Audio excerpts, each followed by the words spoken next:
Tras haberlo hecho con grandes desconocidos y eternas promesas, llega el momento de iniciar la segunda temporada de Leyendas del Básquet. Y lo hacemos con un jugador al que todos, incluso algunos un poco más jóvenes, creo que vais a recordar y habréis visto jugar, como Alonzo Mourning. El último espécimen de su especie. Un jugador que, digamos, tomó el relevo de Moses Malone como pivot de menos de 7 pies, que se fajaba con los pivots más poderosos de la liga y jugaba con ellos de igual a igual, o al menos eso intentaba.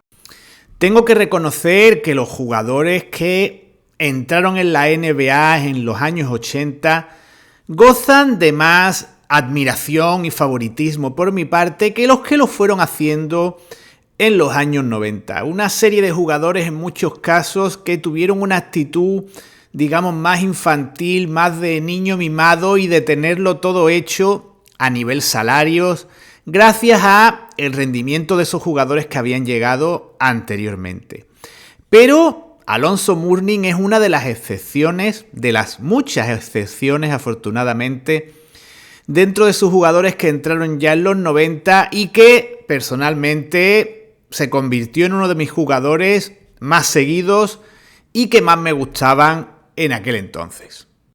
Alonzo Harding Mourning Jr. nació el 8 de febrero de 1970 en Chesapeake, Virginia. En 1984 ingresa en el Indian River High School de su localidad y allí con los Braves se convierte en un jugador muy destacado, llevando a su instituto al título estatal en 1987, su penúltimo año de instituto, con un récord de 51 victorias consecutivas. Si a esto le añadimos sus promedios de 25 puntos, 15 rebotes y 12 tapones en su año senior, Mourning es elegido de manera unánime por las diferentes marcas y revistas que valoraban a los jugadores de instituto como mejor jugador de instituto en aquel año 1988. Y lógicamente también es el jugador que recibe más ofertas dentro de su promoción para ingresar en diferentes universidades, por delante de jugadores como Christian Lerner, Shawn Kemp, Billy Owens, Stanley Roberts o Rick Fox. Además, para coronar su trayectoria en high school, Alonzo Mourning consigue ser nombrado jugador más valioso del partido McDonald's All-American, que todos los años reúne a los mejores jugadores de instituto de los Estados Unidos. Y tras ponerse en el escaparate, Mourning elige la mejor opción para un jugador que quería convertirse en uno de los mejores pivots de la NBA. La Universidad de Georgetown, en la que iba a estar a las órdenes de John Thompson. Un hombre que no solo se había encargado de forjar, por ejemplo, a Patrick Ewing, sino que también había sido 2 veces campeón de la NBA, compartiendo el puesto de pívot en los Celtics nada más y nada menos que con Bill Russell. A pesar de llegar a un equipo plagado de jugadores que posteriormente jugarían en la NBA, como Charles Smith, no confundir con el Charles Smith a la pívot de Clippers y Knicks, este era el Charles Smith base escolta que gozaba de toda la confianza de John Thompson y que tenía muy buena valoración a nivel universitario, pero después tuvo una discreta carrera en NBA. También andaba por ahí Jaren Jackson, John Turner y por supuesto Dikembe Mutombo, un jugador con el que Mourning en sus primeros años universitarios formó unas torres gemelas realmente temibles.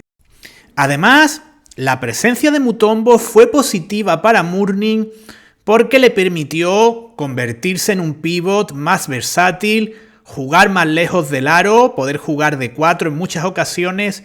Así que básicamente le ocurrió lo contrario que a la mayoría de jugadores universitarios que siempre, teniendo en cuenta que un equipo universitario tiene más limitaciones de roster que un equipo de NBA suele tender a jugar en posiciones más interiores que las que después van a ocupar en NBA. A Mourning, en sus primeros años en la NCAA, le ocurrió al contrario y esto fue realmente positivo. Y como íbamos diciendo, a pesar de la presencia de todo este elenco, Mourning tiene un impacto realmente importante desde su primer año, su año freshman, en el que se va por encima de los 13 puntos y 7 rebotes por encuentro.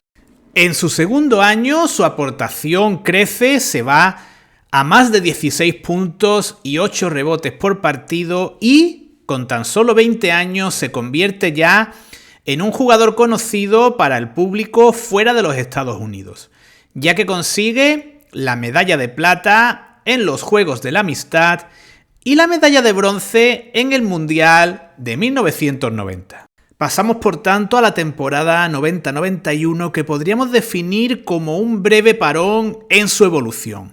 Mutombo es en ese año jugador senior y toma todo el protagonismo en el puesto de pívot y además Mourning sufre alguna pequeña lesión que le priva de jugar al menos una decena de partidos.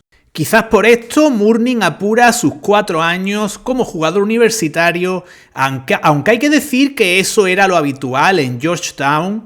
Tomemos por ejemplo el ejemplo del propio Mutombo o el de Patrick Ewing. En Georgetown era bastante habitual jugar los 4 años que se suelen jugar como jugador de NCAA. Y ya en su último año, siendo el protagonista absoluto del equipo, se va a unos 21 puntos, 10 rebotes y casi 5 tapones por partido que hacen que Mourning fuese el jugador candidato a ser número 1 del draft.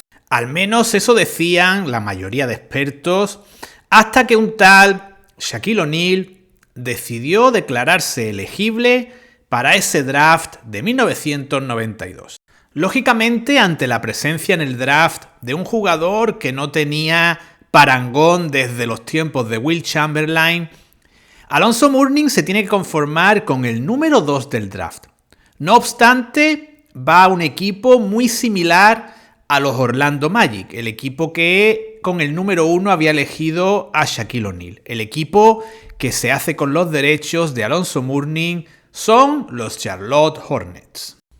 Mourning llega a una franquicia que hasta ese momento, a pesar de su juventud, estaba haciéndolo muy bien en materia de contrataciones y ya podía formar un 5 inicial con Tyrone Brooks, Kendall Gill o Del Curry, David Wingate o Johnny Newman y Larry Johnson y el propio Alonzo Mourning. Mourning no nota el paso de universidad a profesionales y calca prácticamente los mismos números de su temporada senior en Georgetown. Se va a 21 puntos y 10 rebotes por partido. A lo que hay que añadir su poder intimidador y esos 3 tapones de media que solía poner a lo largo de toda su carrera.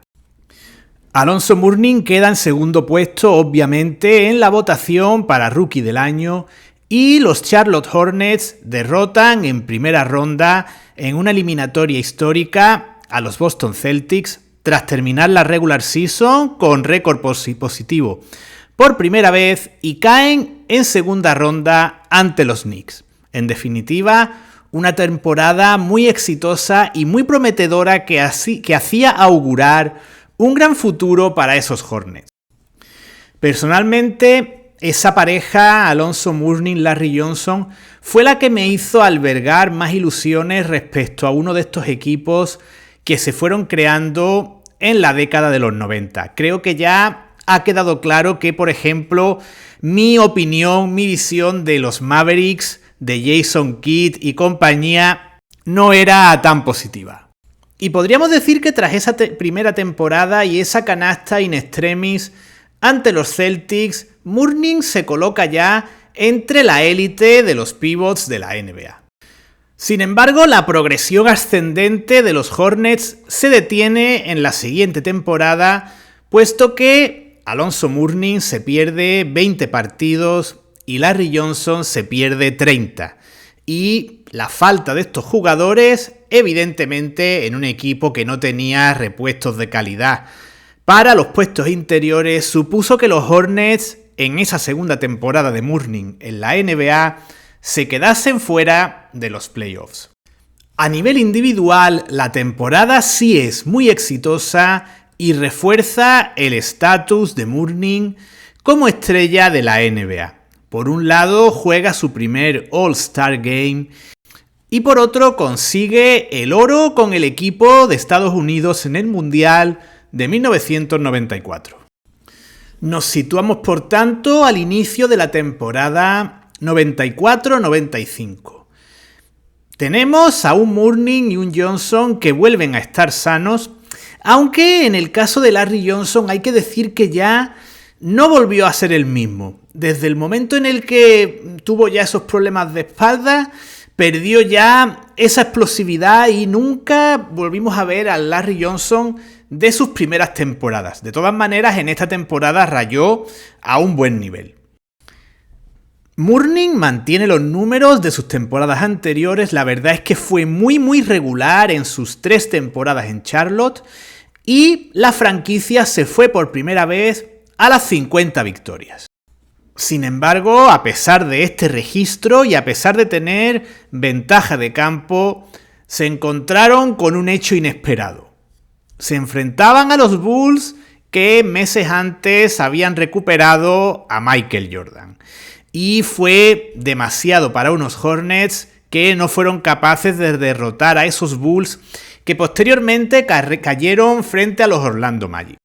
Y este fue el final de la trayectoria de Mourning en los Charlotte Hornets. He querido analizar todas las razones que llevaron a Mourning y a los Hornets a no llegar a un acuerdo. En primer lugar, evidentemente, no hace falta investigar mucho para ver que el supercontrato de Larry Johnson condicionaba muchas cosas, a nivel de celos y a nivel, por supuesto, de límite salarial y de capacidad de Charlotte de poder ofrecer un contrato de una determinada cifra a Alonzo Mourning. También se hablaba de la mala relación entre ambos jugadores, pero Larry Johnson en entrevistas recientes lo ha negado, simplemente habla de que eran 2 jugadores competitivos y evidentemente sí, cuando jugaban en equipos rivales muchas veces saltaban las chispas, pero no, al parecer no había una mala relación entre ellos que motivase la salida del pívot de los Hornets. Al parecer, las 2 personas más influyentes a la hora de determinar la salida de Mourning de Charlotte fueron David Falk, su agente, ya sabéis, también agente de Michael Jordan, y John Thompson, su entrenador en Georgetown y una persona en la que Mourning confiaba ciegamente. El consejo de Thompson fue que se marchase a Miami Heat y que se pusiese a las órdenes de Pat Riley. Y eso fue lo que finalmente inclinó la balanza, ya que, aunque la oferta de Miami era mejor que lo que ofrecía Charlotte, tampoco era excesivamente superior. Y además, tanto en aquel momento como posteriormente, Mourning ha repetido en numerosas ocasiones que estaba muy a gusto con la ciudad, con la afición y con el equipo, y que fue una decisión realmente difícil. Y me atrevo a decir que jamás, después de ese momento, los Hornets han vuelto a tener un equipo realmente competitivo. Han tenido grupos de jugadores de diferentes niveles de calidad, pero nunca lo que tuvieron en aquel momento. Y entre otras cosas se debe a una gestión realmente horrible. Hagamos resumen de varios traspasos para ver que los Hornets parece que no quieren ser un equipo de élite. En el caso de Mourning se marcha de los Hornets a cambio de Glen Rice. Era un fichaje en el que entraban muchos jugadores en juego, pero básicamente Glen Rice era el jugador más importante dentro de ese canje. Unos años después, y como ocurre en todos estos proyectos de equipo, todos los jugadores estelares del proyecto abandonan el mismo, y el siguiente en hacerlo fue Larry Johnson, que lo hizo a los Knicks a cambio de Anthony Mason. De nuevo, vemos un intercambio bastante desproporcionado, incluso teniendo en cuenta lo pujante, lo ascendente de Mason y la cierta decadencia que ya tenía Larry Johnson.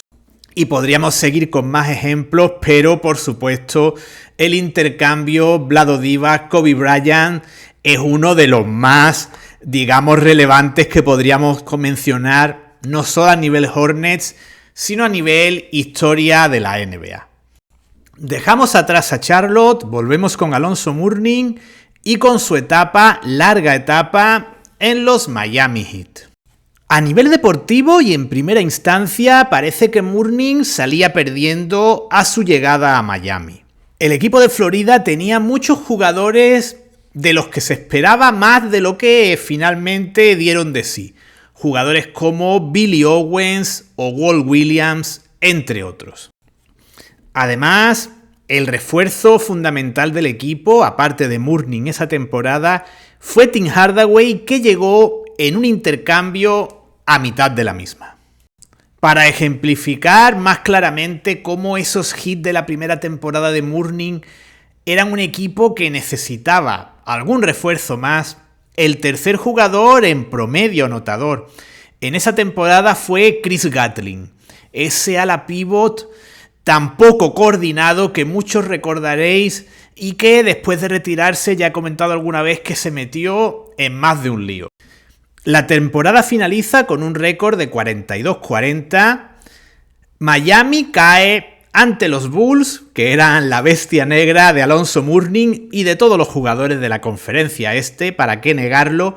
Pero a nivel individual, nuevamente, Mourning sigue creciendo y esta temporada, su primera temporada en los Heat, es la mejor si nos atenemos únicamente al aspecto estadístico. La segunda temporada de Alonzo Mourning supone un paso adelante tanto para él como para la franquicia. Tim Hardaway y Alonzo Mourning se convierten en una de esas parejas de jugadores como Peyton Kemp, Stockton Malone, que se entendían perfectamente y proporcionaban prácticamente el 40-50% de los puntos del equipo. Además, el equipo se refuerza con jugadores como Jamal Mashburn, Dan Mayerly, Voshon Leonard, Isaac Austin en el juego interior, que siempre era un buen recambio para Mourning, y jugadores que hacían un trabajo sucio muy importante como PJ Brown. La temporada de Miami finaliza con un récord de 61-21. Por tanto, era el mejor récord de la historia de la franquicia y de hecho la primera vez que superaban no solo las 60, sino las 50 victorias. El anterior mejor récord de Miami era de la temporada anterior, con ese 42-40 antes mencionado. En playoffs también es el mejor año tanto de la trayectoria hasta entonces de Alonzo Mourning como en la historia de los Heat. Miami se va a las finales de conferencia, donde cae, sí, nuevamente frente a los Chicago Bulls. La temporada 97-98 la podríamos calificar más bien como decepcionante. Mourning se pierde bastantes partidos y New York derrota a los Heat en primera ronda. Así que nos situamos por tanto en la temporada 98-99, que marca otro hito en la carrera de Mourning.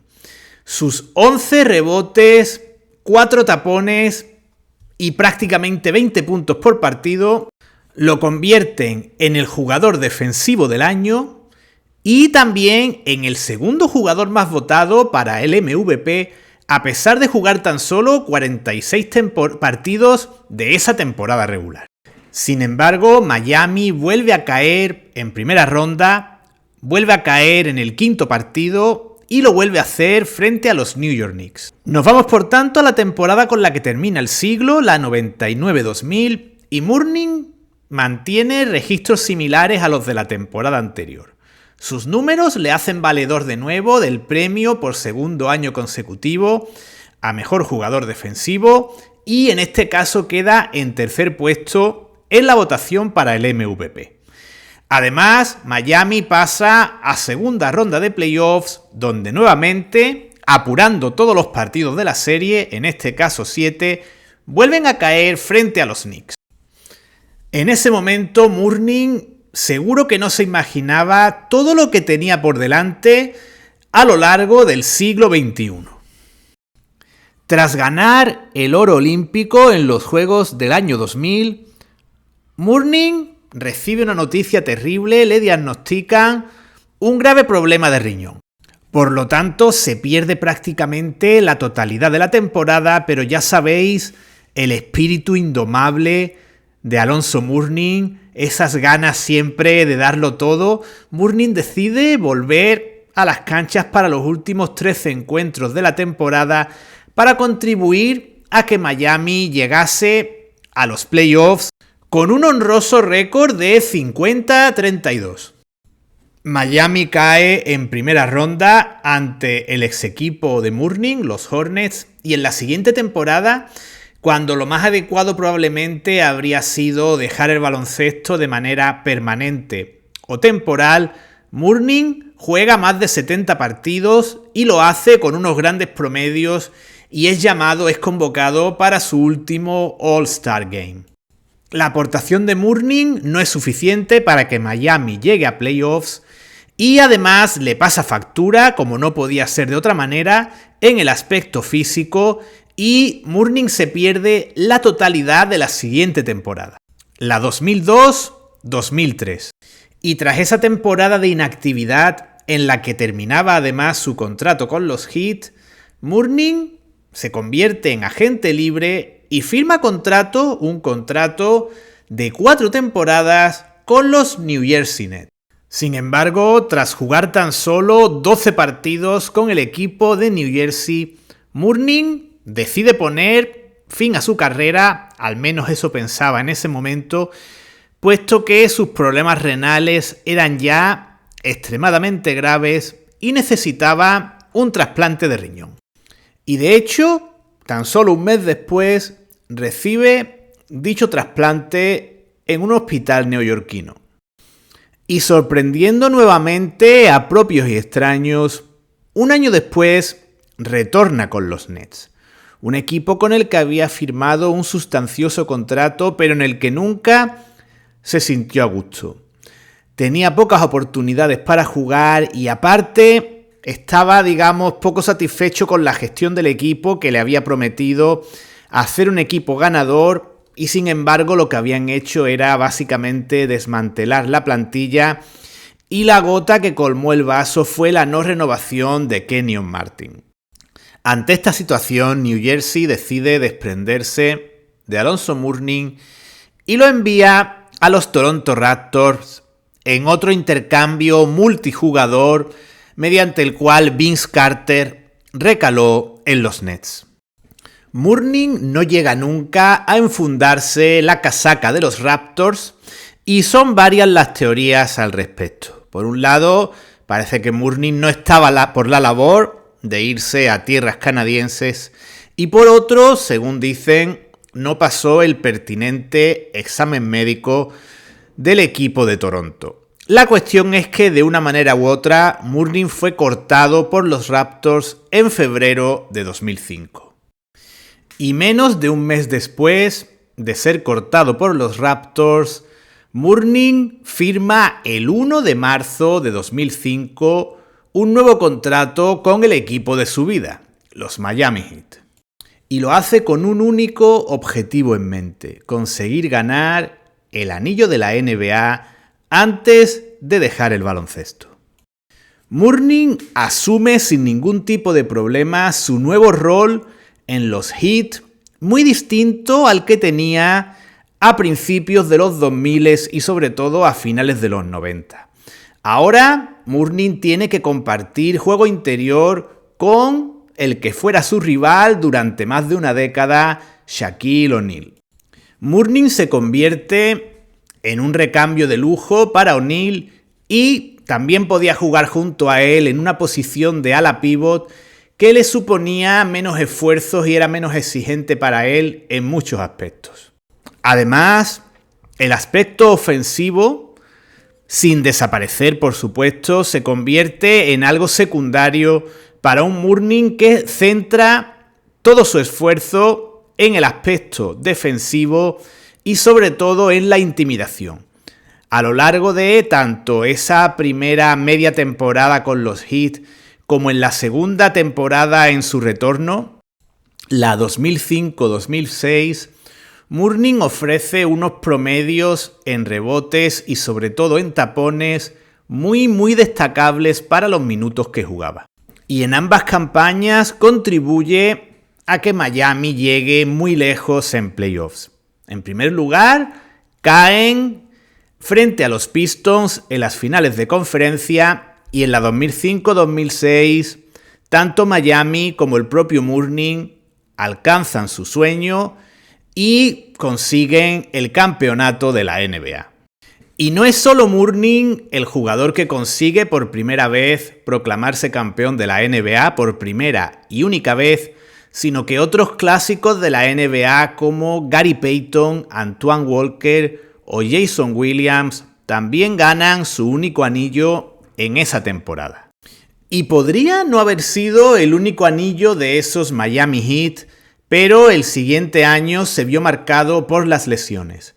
Tanto Dwayne Wade como Shaquille O'Neal se perdieron buena parte de la temporada regular, no así Mourning, que estuvo bastante sano y jugó la mayor parte de los encuentros, pero Miami tuvo un récord bastante pobre en temporada regular. Llegaron a playoffs, eso sí, pero cayendo en primera ronda.